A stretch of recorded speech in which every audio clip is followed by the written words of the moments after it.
2020 में आपका बहुत बहुत स्वागत है। मैं प्रभात कुमार चौहान। आज की इस वीडियो में हम पढ़ेंगे एनर्जी फ्लो मॉडल्स, परंतु इसके पहले हमने पढ़ा था energy flow in ecosystem, different law of energy flow, जैसे लॉ ऑफ थर्मोडायनेमिक्स। इसमें first law of thermodynamics, second law of thermodynamics, Lindeman 10% law of energy, ये चीज़ें हमने पिछली वीडियो में पढ़ी थी। आज की वीडियो में हम पढ़ेंगे different model of energy flow. तो शुरू करते हैं दोस्तों, different model of energy flow. देखिए, एनर्जी जो होता है, एनर्जी का मेन सोर्स होता है sun is the main source of energy.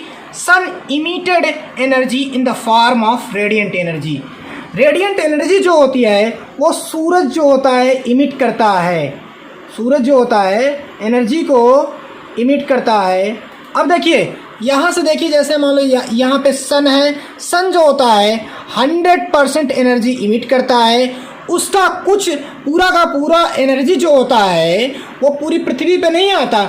उसका केवल 46% एनर्जी जो होता है पृथ्वी के अर्थ सरफेस, जिसमें लैंड और वाटर द्वारा एब्जॉर्ब किया जाता है। बाकी जो होता है, बाकी जो एनर्जी है बची है, जैसे आप देखिए यहाँ पे 100% एनर्जी में से 23% जो एनर्जी है एब्जॉर्ब बाय एटमॉस्फियर। एटमॉस्फियर में 4% जो होता है क्लाउड के द्वारा एब्जॉर्ब कर लिया जाता है, और 19% जो होता है water vapour, gases and dust particle द्वारा एब्जॉर्ब किया जाता है। 8% जो होता है reflected by atmospheric gases and dust. उसका 8% जो होता है वो गैस के जो अणु होते हैं और डस्ट पार्टिकल जो द्वारा क्या होता है रिफ्लेक्ट कर दिया जाता है एटमॉस्फियर में। और 17% जो एनर्जी होती है वो रिफ्लेक्टेड बाय क्लाउड्स। क्लाउड के बहुत से रूप होते हैं जिसके द्वारा क्या होता है वो रिफ्लेक्ट कर दिया जाता है। अब आया तुम्हारा 23%, अगर हट गया तो बचा तुम्हारे पास 52% जो सन द्वारा आने वाली एनर्जी है। उसका 6%, फिर से जो 6% एनर्जी है वो अर्थ सरफेस द्वारा रिफ्लेक्ट कर दी जाती है एटमॉस्फियर में। तब बचता है 46%। यही 46% लैंड और वाटर द्वारा एब्जॉर्ब किया जाता है। लेकिन इस 46% का केवल मात्र 1% एनर्जी ही पौधे जो होते हैं फोटोसिंथेसिस क्रिया में लेते हैं। बाकी एनर्जी जो होती है लैंड द्वारा, वाटर द्वारा एब्जॉर्ब कर ली जाती है। तो अब देखते हैं जो रेडिएंट एनर्जी आती है, the radiant energy involve in the process of photosynthesis that convert into chemical energy. यानी फोटोसिंथेसिस द्वारा क्या करते हैं, प्लांट जो होते हैं रेडिएंट एनर्जी को केमिकल एनर्जी में कन्वर्ट कर देते हैं।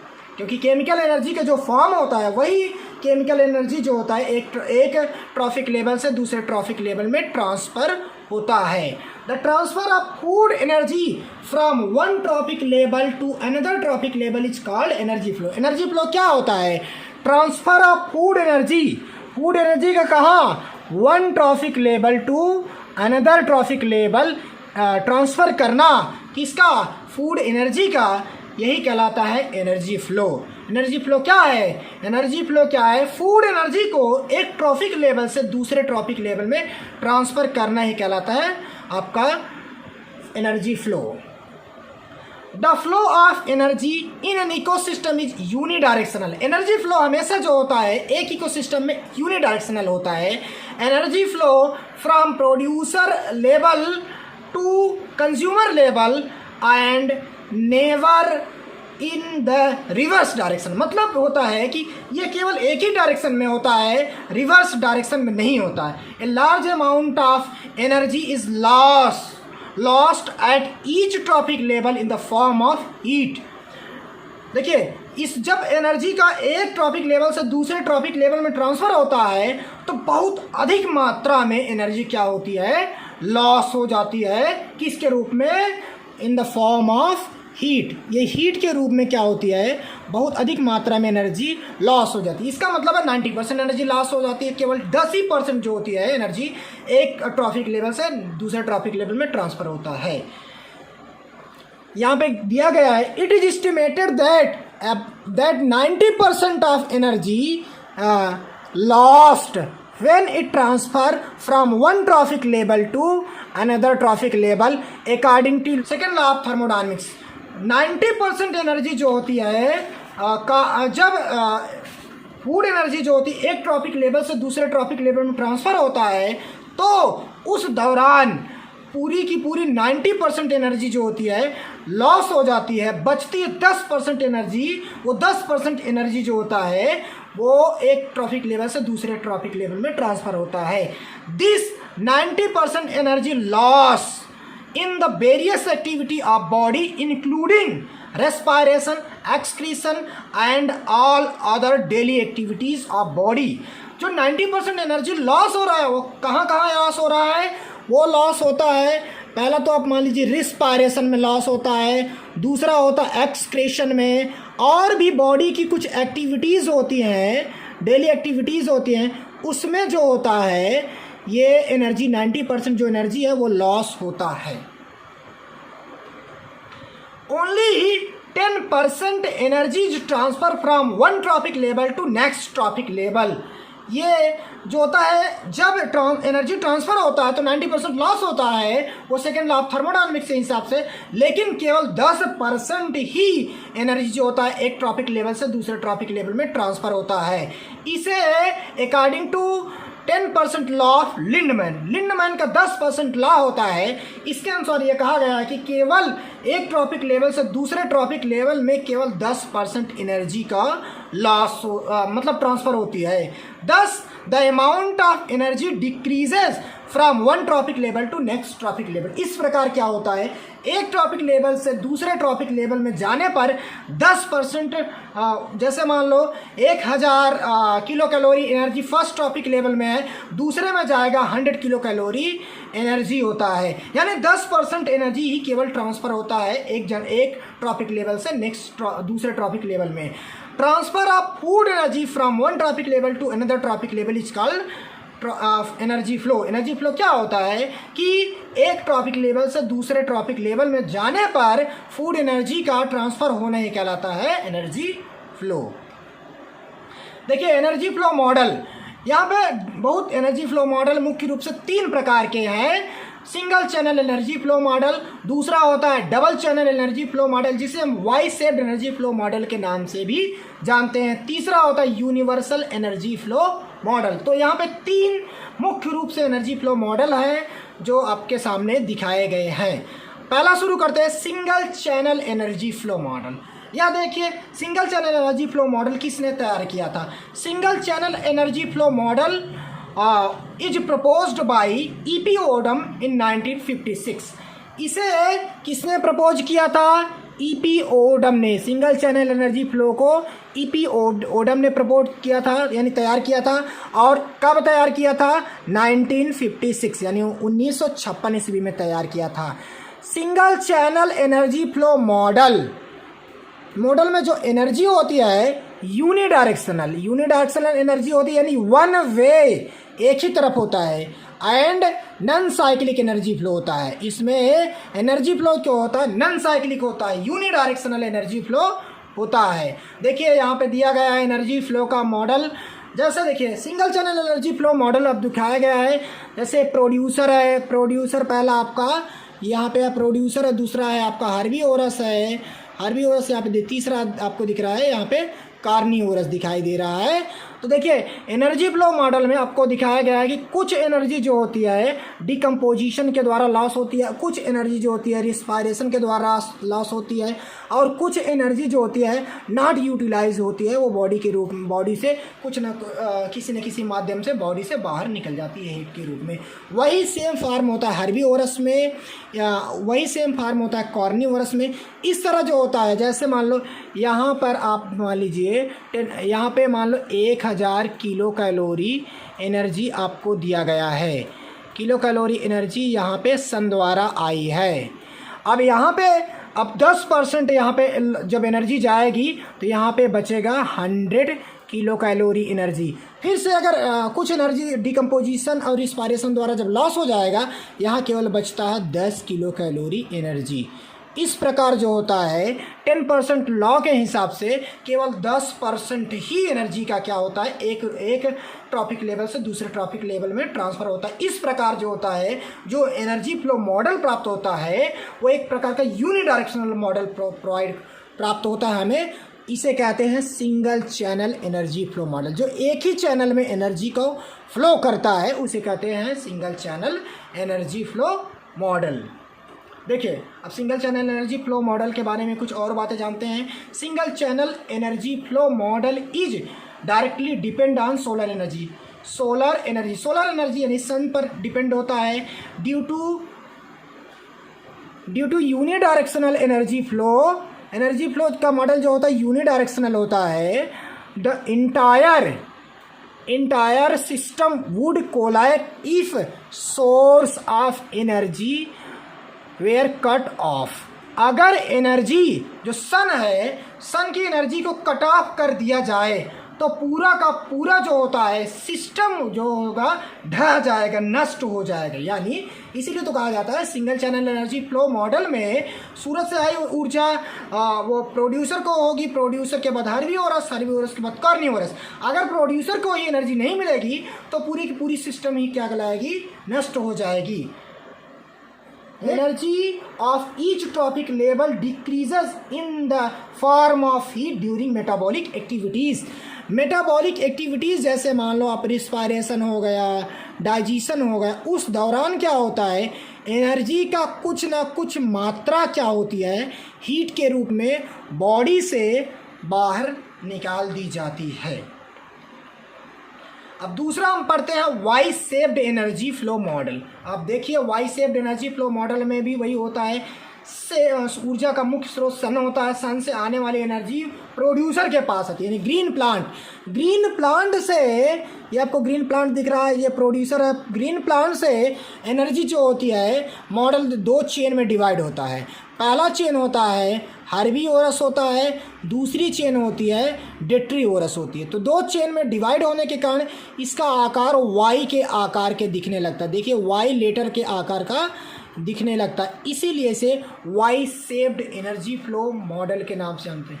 देखिए इसमें ये बाद में प्रोड्यूसर के बाद 2 चेन में डिवाइड हो जाता है, इसीलिए हम कहते हैं इसे double channel energy flow model के नाम से भी जाना जाता है। क्यों? क्योंकि ये प्रोड्यूसर के बाद 2 चेन में डिवाइड हो जाता है, इसीलिए इसे हम double channel energy flow model के नाम से भी जानते हैं। Y shaped energy flow model proposed by H.T. Odum. किसके द्वारा प्रपोज किया गया था? H.T. ओडम ने इस मॉडल को प्रपोज किया था। H.T. ओडम ने कब प्रपोज किया था? 1957 में। किसके रूप में प्रपोज किया था? Silver spring model. उस समय उन्होंने नाम दिया था silver spring model. Y shaped energy flow model proposed by H.T. Odum in 1957 as silver spring model. किस रूप में? सिल्वर स्प्रिंग मॉडल में। It relates to the basic stratified structure of ecosystem. This model is called Y shaped energy flow model because it look like Y shaped. ये कैसा दिखता है? Y shaped के दिखने के कारण, वाई शेप्ड के दिखने के कारण इसे Y shaped energy flow model के नाम से जाना जाता है। Generally Y shaped energy flow model start from living plant, then it separate into 2 food chain, grazing and detritus. पहले तो ये हर्बीवोरस से सिंगल चैनल होता है, 2 फूड चेन या 2 चैनल में डिवाइड होता है, जिसे हम ग्रेजिंग के नाम जानते हैं और डिट्राइटस के नाम जानते हैं। Y shaped energy flow model is called as double channel energy flow model. Double channel energy flow model के नाम से जाना जाता है because it consist of 2 food chain. ये 2 फूड चेन से मिलके बना होता है। कौन से फूड चेन है? Grazing food chain and detritus food chain. 2 प्रकार के फूड चेन से मिलके बने होने के कारण इसे हम double channel energy flow model के नाम से भी जानते हैं। In Y shaped energy flow model, one chain start from herbivorous while another chain start from detrivorous। इसमें एक चेन जो होता है वो हर्बिवोरस से स्टार्ट होता है, परंतु दूसरा जो होता है डेट्रीवोरस से स्टार्ट होता है। This type of energy flow model is found in marine ecosystem. इस प्रकार का एनर्जी फ्लो मॉडल मुख्य रूप से मैराइन इकोसिस्टम में पाया जाता है। थर्ड एनर्जी फ्लो मॉडल आपका है universal energy flow model. Universal energy flow model was proposed by E.P. Odum in 1968। इसे किसने प्रपोज किया था? E.P. ओडम ने। कब प्रपोज किया था? 1968 में। Universal energy flow model explain the ecosystem trophic level. यह किसको एक्सप्लेन करता है? किसके बारे में? इकोसिस्टम के वेरियस ट्रॉपिक लेवल के बारे में एक्सप्लेन करता है। जैसे first trophic level, second trophic level, third trophic level, इसके बारे में एक्सप्लेन करता है। The universal energy flow model is applicable to any living component which may be plant, animal, microorganism, individual, population और ट्रॉफिक लेवल। ये जो होता है यूनिवर्सल एनर्जी फ्लो मॉड जो होता है या मॉडल जो होता है, ये मुख्य रूप से लिविंग ऑर्गेनिज्म को लिविंग ऑर्गेनिज्म पर अप्लीकेबल होता है, जिसमें प्लांट हो सकते हैं, एनिमल हो सकता है, माइक्रो ऑर्गेनिज्म हो सकते हैं, इंडिविजुअल हो सकते हैं, या तो पॉपुलेशन या ट्रॉफिक डिफरेंट ट्रॉफिक ग्रुप्स हो सकते हैं या ट्रॉफिक लेवल्स हो सकते हैं। जैसे E.P. ओडम का एनर्जी फ्लो मॉडल आपके सामने दिखाया गया है। इकोलॉजिकल एनर्जी फ्लो है एक प्रकार का। जैसे इंजीशन, भोजन क्या होता है? पेट मुख में लिया जाता है, इंजीशन होता है, उसके बाद एसिमिलेशन होता है, उसके बाद क्या होता है? एक्सक्रीशन होता है, removal of nitrogen waste material. उस दौरान क्या होता है? एनर्जी का कुछ पार्ट्स क्या होता है? लॉस हो जाता है। और हम करते हैं रिस्पायरेशन के दौरान भी क्या होता है? एनर्जी हमारी लॉस होती है। अब प्रोडक्शन भी करते हैं, यानी प्रोडक्शन भी कहते हैं, अपने समान संतान उत्पन्न करने की क्षमता भी रखते हैं, उस दौरान भी एनर्जी लॉस होती है। ग्रोथ के दौरान कुछ न कुछ एनर्जी लॉस हो जाती है। तो इस प्रकार क्या होती है? बहुत अधिक मात्रा में एनर्जी लॉस होती है। अब जो एनर्जी बची है बॉडी में, वो जब दूसरे ट्रॉफिक लेवल में ट्रांसफ़र होगी, इसे ही कहेंगे universal energy flow model. Universal मतलब होता है सर्वव्यापी, मतलब ये सभी जगह, जैसे माइक्रो ऑर्गेनिज्म में पाया जाता है, प्लांट में पाया जाता है, एनिमल में पाया जाता है, पॉपुलेशन में पाया जाता है, इंडिविजुअल में पाया जाने के कारण इसे यूनिवर्सल एनर्जी फ्लो मॉडल के नाम से जाना जाता है। अब हम जैसे अब देखिए यूनिवर्सल एनर्जी फ्लो मॉडल को अगर हम एक फ्रॉग की स्ट्रक्चर में देखें तो जैसे भोजन क्या करता है? ये एक प्रकार का कार्निवोरस है, यानी मांसाहारी। जब वो भोजन को लेता है, भोजन को लेने के बाद उसके बॉडी में क्या होता है? भोजन का डाइजेशन होता है, डाइजेशन के बाद एसिमिलेशन होता है, एसिमिलेशन के बाद क्या होता है? रेस्पिरेशन के दौरान क्या होती है? कुछ ना कुछ एनर्जी क्या होती है? हीट के रूप में क्या होता है? बाहर बॉडी से रिस्पायरेशन के दौरान बाहर निकाल देता है, प्रोडक्शन के दौरान भी बाहर निकाल देता है, और कुछ मात्रा में एनर्जी जो होती है इसमें बची रह जाती है। अब बची रह जाने के बाद क्या होता है? कुछ एनर्जी जो होती है फीकल मटेरियल बॉडी द्वारा निकाल दिया जाता है, और कुछ एनर्जी जो होती है प्रीडेटर के द्वारा क्या होती है? उसके ले ली जाती है। तो प्रीडेटर के द्वारा जो एनर्जी ली जाती है वही जो होता है दूसरे ट्रॉफिक लेवल में ट्रांसफ़र करता है। जैसे इसको प्रीडेटर के रूप में मान लो, अगर स्नैक खाया, स्नैक में कुछ ना कुछ एनर्जी जो होती है इसकी बॉडी से जो बची एनर्जी है वो प्रीडेटर के पास पहुंचती है। तो ये प्रीडेटर के पास जो एनर्जी पहुंची है वही एनर्जी दूसरे मतलब ट्रॉफिक लेवल में जाएगी। इस प्रकार जो होता है यूनिवर्सल एनर्जी फ्लो मॉडल क्या होता रहता है, मतलब बॉडी में ये फ्लो करता रहता है इस प्रकार। तो आज की वीडियो में बस यहीं तक। अगली वीडियो में हम फिर से उपस्थित होंगे नए टर्म को लेकर। तब तक के लिए हमें आज्ञा दीजिए। धन्यवाद। Thank you.